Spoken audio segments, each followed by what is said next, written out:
Fala pessoal, tudo bem? Eu sou Daniel Vicente. Nós estamos estudando, mais uma vez a questão do hebraico do Antigo Testamento. E nessa questão estamos caminhando agora sobre os verbos, para mais um verbo que a gente vai estar comentando e falando um pouquinho sobre a incidência desse verbo na frequente revelação também ali do Antigo Testamento. Então, como vocês sabem bem, o texto hebraico ele é muito rico nos detalhes, os detalhes do texto hebraico como um todo, ele acaba sendo incidente também no Novo Testamento. Então, no Novo Testamento, quando nós abordamos o texto do Novo Testamento, ele foi escrito em outra língua, o grego. Só que, literalmente, a maioria das pessoas que estão envolvidas, no caso do Novo Testamento, são de origem hebraica e tiveram, durante toda a sua jornada, aprendizado quanto ao hebraico. Então, várias revelações que são alinhadas, lançadas no Antigo Testamento, elas têm vazão no Novo Testamento e até os dias de hoje, só que na hora que Jesus está colocando, apresentando aquilo que coube para ele estar fazendo no Novo Testamento, pela transliteração, pela nova língua agora contemplada pelo grego, ainda falta, digamos, alguns complementos da língua hebraica para compreender plenamente a revelação ou a profecia que foi lançada por Isaías, por Oséias, por Daniel, por Samuel, por tantos outros demais para com Jesus no Novo Testamento. Por que eu estou aplicando isso? Porque quando o texto no Novo Testamento ele vai ser colocado ainda também com a mentalidade lá do Antigo Testamento, do hebreu. Então Jesus falando, ele fala como judeu, como o hebraico. E daí na tradução para o grego, algumas coisas acabam ficando também ali quase que, digamos, não tendo a plena revelação, justamente pela falta do conhecimento que as pessoas às vezes têm do hebraico na sua profundidade. Então o texto hebraico vai te ajudar, sim, a definir e a entender melhor as revelações também do Novo Testamento, nas palavras de Jesus e nos demais textos que aparecem no Novo Testamento.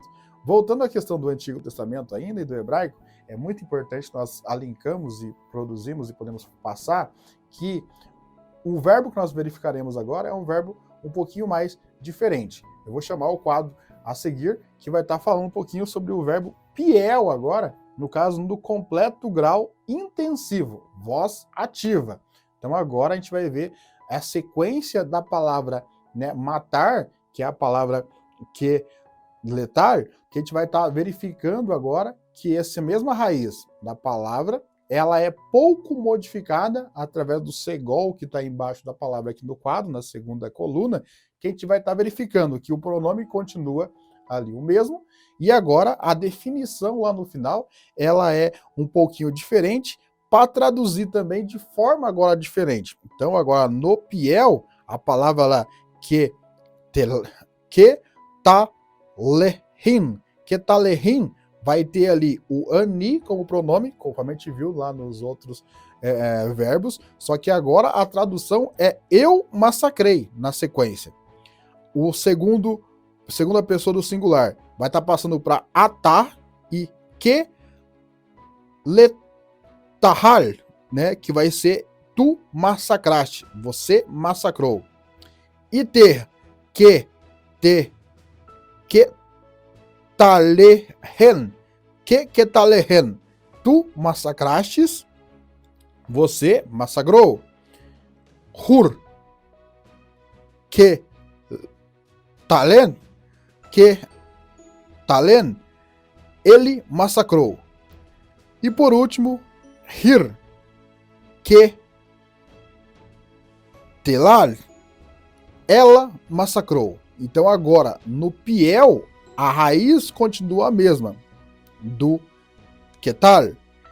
Agora, o segol embaixo, ele define essa questão do verbo do piel. Então notem lá, mais uma vez, o pronome vai dar direção para a questão da solução do verbo dentro da conjugação. Então ali, finalizando já esse contexto e voltando aqui para você, Mais uma vez, a questão do Antigo Testamento é primordial que os verbos aqui no caso do Antigo Testamento, eles possam ser definidos através da construção da oração.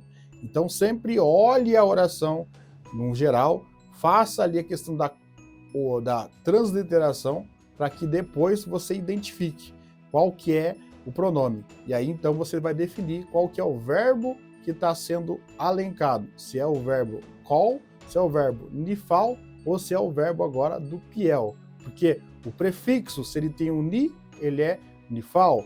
Se ele é, no caso, katal, ele tem um sufixo diferente. Agora, se ele é piel, ele tem ali o segol embaixo e sempre iniciando da mesma forma também.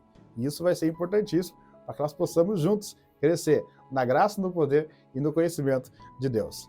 Deus te abençoe, estamos juntos e isso é só o começo.